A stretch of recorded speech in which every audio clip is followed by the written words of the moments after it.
I'm up early this morning because I've had to seal up these hives. I've got one there and I've got one the other side of that. And unfortunately, the landowner here has told me he's going to spray because he wants to plant wildflowers. So there's the field that he wants to spray. I put my bees here in April and he knew I didn't use chemicals. He knew that I didn't want chemicals. He said, oh, no, I won't use chemicals. And then he came into my workshop on Monday and said, oh, got to spray the field. And I'm like, what? And he said, well, yeah, I've got to spray it. And I was like, well, I need to move the bees. And this is not the time of year for me to move my bees. I took honey before midsummer, so the hives have got 3 full supers on. So yesterday evening I took off whatever I could, which again is quite traumatic because they'd sealed it all up with propolis. And so now there's wasps everywhere. I mean, I didn't spill a drop, but the wasps, once they see that there's a weakness in a hive, they're going to be persistent. So I'm just hoping that where I move them, they can defend themselves against any of the new wasps there, because they'll be the new girls. They won't know the area because you have to move bees more than 3.5 miles, because otherwise they'll just fly back here and there'll be no hive for them. So the reason for doing this video is to say, if you're gonna, well, first of all, I want my own land. I really want my own land. My garden isn't big enough for all my colonies, and I would just love to have my own land that I know isn't sprayed. But secondly, if you can't have your own land, which most of us beekeepers don't, then make sure with the landowner that you have an agreement.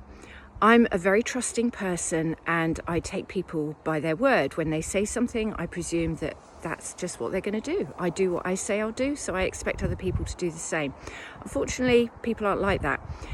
So there is no need to put chemicals on any soil, and particularly if you're going to plant wildflowers. I mean, just crazy.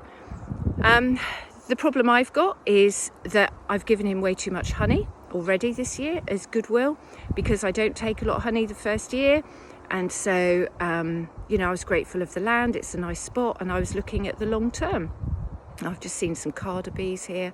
Lovely, at the moment it's a lovely spot. So have an agreement. I have learned from a bee farmer that the going rate is 1 jar of honey per year per hive that you have on their land. So that's all you need to give. Bees are a big investment. The hives, the bees, you're talking £500 to £1,000 for a colony. And so to move them and risk their lives is not something I want to be doing. To have them sprayed and poisoned is not something I want to be doing. And so I'm thinking now I need to have a clause and have, a 3-year minimum, and just say that I will only move bees in February or October. And so I'm sharing this because I think beekeepers, we need to unite. We've got to stop chemical spraying. It's killing the bees. It's killing all the wildlife. What the hell is it doing to us if we're breathing it in and eating the food and, playing in the grass or the wildflowers that have been sprayed? It's just madness, and it's got to stop. So luckily I've got a good friend, somebody who's done my beekeeping course. He's got a bit of land that he has said I can put my colonies on, and I'll have to leave them there for like 3 or 4 weeks, and then I'll be able to move them to my other apiary with the bees that they were originally with. So thankfully that's on an organic farm, and so I don't need to have such a worry.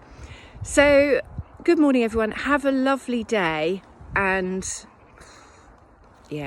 let's please start taking care of our bees.